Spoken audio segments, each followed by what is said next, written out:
If you are Filipino and these artworks make you laugh, the artist behind them has a question. Do you understand why?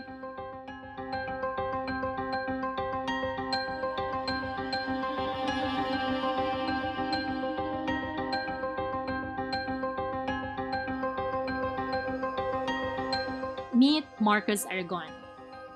He recently graduated from the UP Diliman College of Fine Arts in first undergraduate thesis project. He silkscreen printed 5 satirical scenes to provide commentary on the much-vaunted idea of Filipino resilience through the lens of the Philippines' creaking public transport system. Because it's already very talked about, especially in the pandemic. It's very talked about in matters of disaster or living in poverty and such. But I wanted to sort of magnify it into a place where it's a bit more mundane or not really thought about. Resilience that's very normalized. Commuting is something Marcus is very familiar with, having spent 5 years of his life doing it just so he could go to school and back home.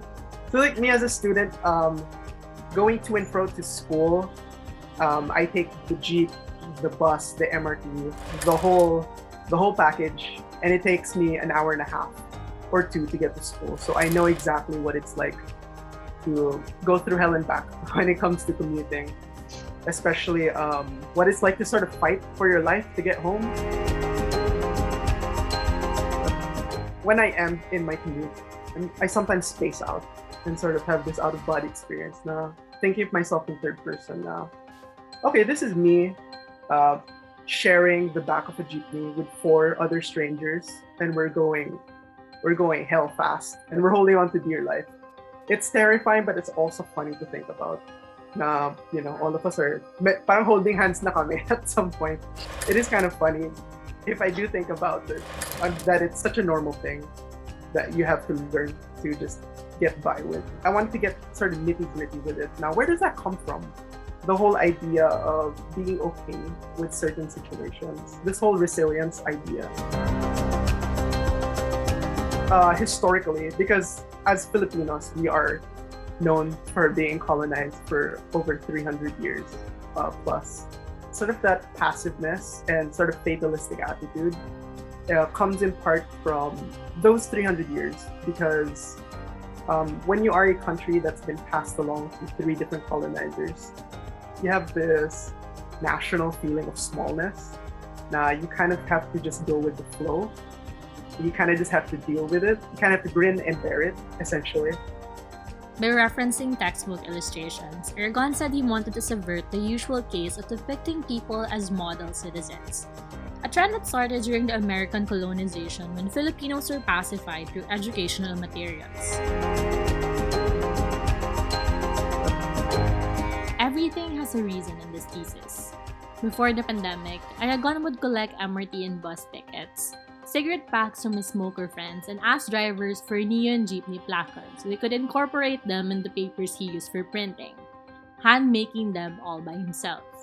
Having all that debris, all that paper waste debris, is to sort of amplify the idea that it's a redundant process, that it's a redundant thing that happens.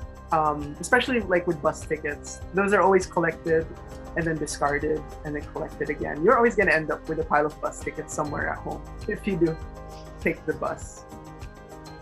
That's also why it was limited to 5 prints, 5 for each day of the weekdays. For the overall output's title, Aragon referenced the common Filipino phrase, "Bahala Na si Batman." It's like the Filipino version of let go and let God, except it's more sarcastic or sardonic. It's not like our God will save us. It's more like come what may, I really don't care anymore. Bahala na. I do love how much that encapsulated that attitude. That attitude talaga na, come what may na lang. Because we don't have a choice.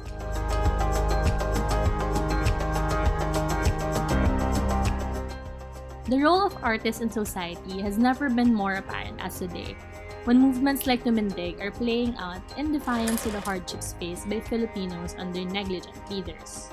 There is a political context to the thesis that I am complaining about systems of public transport.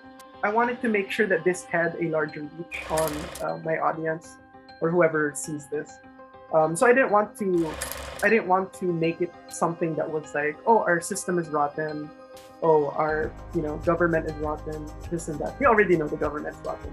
But I wanted to talk about it more in depth, like sort of reflect on not exactly reflect on us Filipinos, like, oh, why are we like this? It's more like I sort of wanted to drive that inquiry of, do we understand why we're okay with this and why this is like funny to us, like why we've come to accept this as normality. At the end of the day, Aragon said his work as a college requirement was only supposed to be an inquiry. It's not his magnum opus as an artist, at least not yet. If anything, the real work is only starting for him, having just graduated from college at 24.